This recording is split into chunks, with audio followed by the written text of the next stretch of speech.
I'm just glad my sister at rest. She's straight. She ain't got to suffer no more. I'm sorry?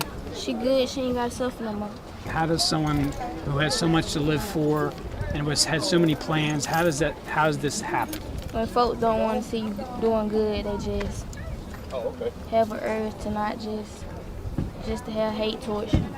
The family is understandably still grieving right now. We are so touched, though, by the love and support that we've received from everyone in the community. There have been so many people that have reached out to us, and we want to thank everyone. So many people have made all kinds of donations, from food to things we need to eat the food on and come by our home, but most especially in support of Michelle, because she's really having a hard time with this. She's outgoing, fun, always smiling. I'm sorry, Always everybody smiling. Always smiling? Always smiling. She was a very humble person, a people person, very outgoing. She kept encouraging little people like me. Yeah. So she was like a big sister? And she would not have all this crying. So no more crying. Everybody got to be strong for Michelle. She wanted to stay up for her mama. No more crying. She wanted to stay strong. Destinee was Michelle's only child, not just her only daughter, but her only child. And they were more than just mother and daughter. And that's why it's so devastating for her to go through this right now. What has happened is terrible, but unfortunately, it's not unique.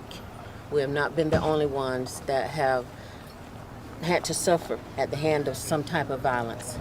And we just want the law enforcement and everyone to be able to do their job, do it to the best of their ability, so that we can get justice in Destinee's case. She always had positive vibes. And if you sad, she wasn't having it. If you just need to go out, you going through some things, she'll take you in, make you laugh. She was somebody you could talk to about everything. Anything. And she'll give you the best. She'll give you the shirt off her back. She was just full of joy, full of life, and she made their day. We love you, Daddy. Love you.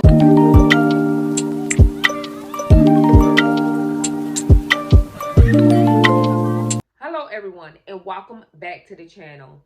Today I have another story, and this story is about a young lady named Destinee Virgin.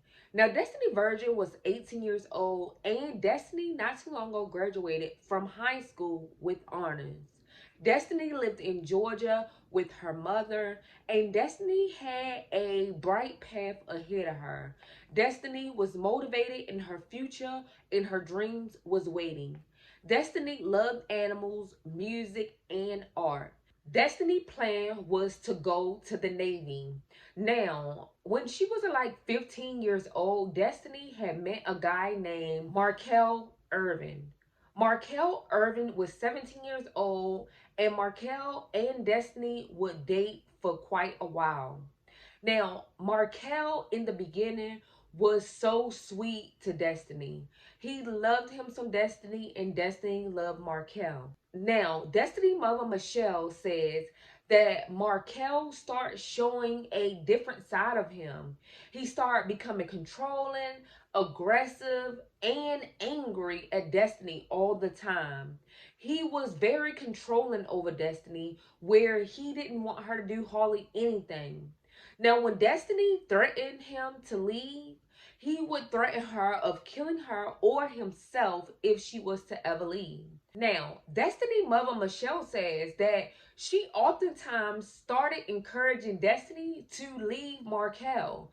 I mean, this is not how a relationship's supposed to be, and she wanted her daughter in the best relationship as possible and to stay safe. Now, eventually, her daughter listened. Of course, she moved from a different place so Markel wouldn't track her daughter down, and she would go to the school and complain of domestic violence between Destinee and Markel, and go to authorities also, and also request restraining orders. But somehow Markel was still coming and getting into Destinee's life. Now, eventually, Markel would destroy Destinee's life forever. Now, first, it started in April 2018 where Markel would kidnap Destinee from her house. Now, Markel took the police on a high-speed chase once they figured out where they were. He took the police on a high-speed chase, causing him to get caught and arrested and charged with kidnapping and several other charges. Now, we don't quite understand. He wound up getting a bond in June 2018 for kidnapping Destinee. Now, he would soon get out and eventually repeat the same thing over again. He kidnaps Destinee a second time. June 2018, he kidnaps Destinee and take her to Florida. Destinee eventually gets away and able to get to a phone to call authorities. Once authorities got there, they got Destinee and Markel, arrested Markel for kidnapping and other charges again. Now, eventually, the judge again allowed him to get a bond. In August 2018, Markel was able to bond out. Now, Markel became even more aggressive and stalking even worse. On September the 22nd, 2018, Markel and Destinee would be in the car with each other. They would get into a altercation, a big argument, and Markel pulls out a gun on Destinee. Destinee instantly stops her car, gets out, and runs for help. Now she's running to anybody she could, trying to get in other people's cars, going to businesses and everything. Nobody would help. People were locking their doors. People wouldn't allow her in the car. Markel catch up with Destinee and shoots Destinee several times, causing Destinee to collapse on the sidewalk. Now, short while after, Destinee no longer is here. She loses her life. Detectives, police, all authorities come to the scene. Destinee is pronounced dead. Now, they start searching for Markel. Now, they find Markel in Phoenix City, Alabama, where he was at his grandmother's house. Markel was arrested and taken into custody. Now, Markel was aggressive, angry, and he was abusive to Destinee. I'm not understanding why he kept getting out a bond to get out. I'm not understanding why the judges didn't hold him. Like, I'm like totally confused. And Destinee mother had this to say. Going to be hovering over me is that in 30 years, well, 35 years, I'm going to have to go up for parole if I'm here to make it, to be able to stand up for my child. And again, no one's going to fight for her like me. But I will be going to every parole hearing. I will be making sure that he stays behind bars. I still see people posting about Destinee on Facebook to this day, and she's truly missed. And I'm just glad he got sentenced at least, 30 years. At least he got something, Nothing will ever make the family whole again. At the end of the day, a life has still been lost. And there's nothing that I can do to possibly bring back that person, so that the goal is to just get some form of justice for them. And no amount of justice will truly ever be enough, but you do want to do something for the family. So I feel like at this point we've done something, but of course it's never going to take away the hurt and pain that the family has sustained from this tragedy. Now, Destinee's mother also felt like the justice system failed Destinee. Destinee was begging for help from the justice system and school, and she was trying to get her daughter the help she needed. But unfortunately, only person that was in Destinee's corner was her mother.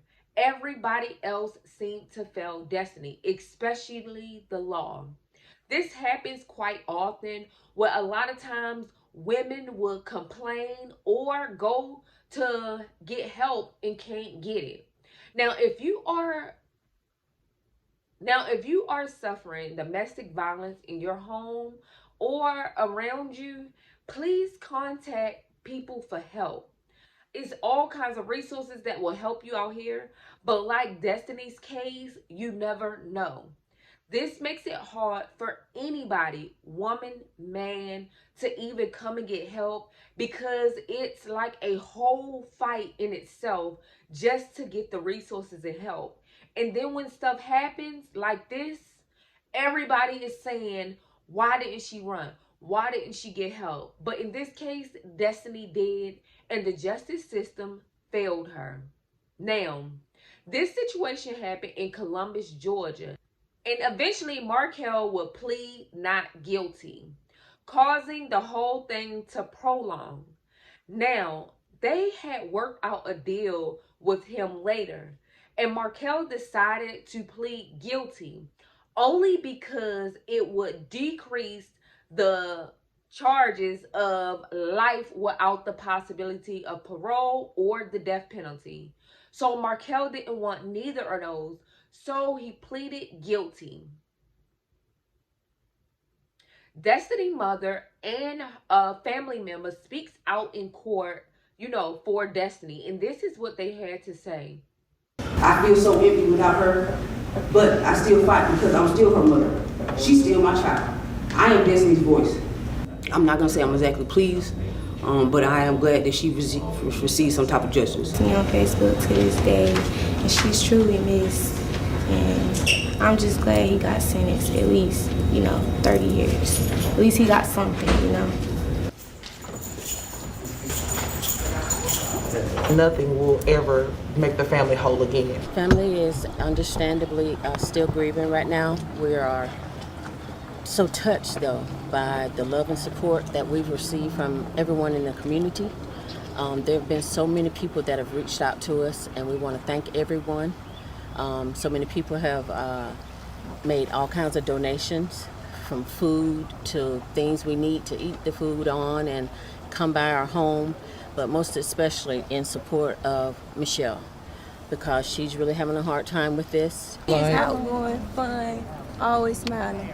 I'm sorry, say Always again? had everybody always laughing. Always She smiling. was Always funny. smiling. She was a very humble person, a Yes. people person, very She outgoing. she made the world kept go. encouraging little people like me. Yeah. So, May 27th, 2021, 2.5 years later after Destinee was murdered, Markel will go to trial. Now, the judge decided that Markel would get life with the possibility of parole after 30 years. Destinee's mother did not like that decision.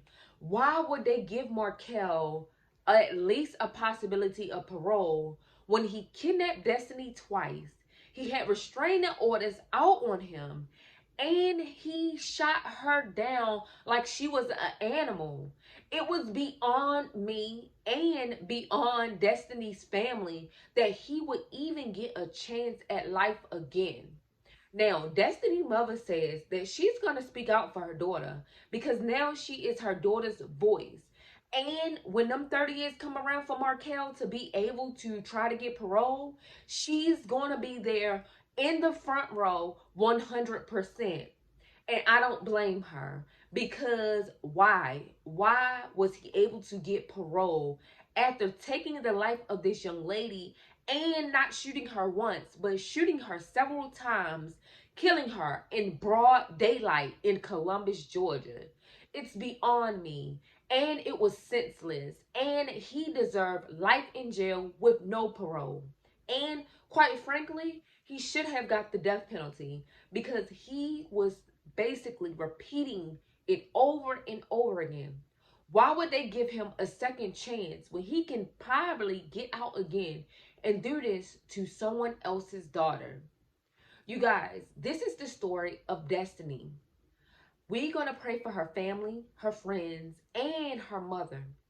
Destinee had no children, and she was on the right path. She wanted the best in life just like other people. You guys, if you're suffering domestic violence, please take time to get help. Speak with someone and make sure someone knows what's going on, just in case someone needs to speak up for you later on. You guys, I appreciate you guys watching. Thanks. Thanks for giving me all the new subscribers. Thanks for the repeated subscribers and helping me with my watch hours. I really appreciate you guys. So, I hope you all have a blessed day. Peace.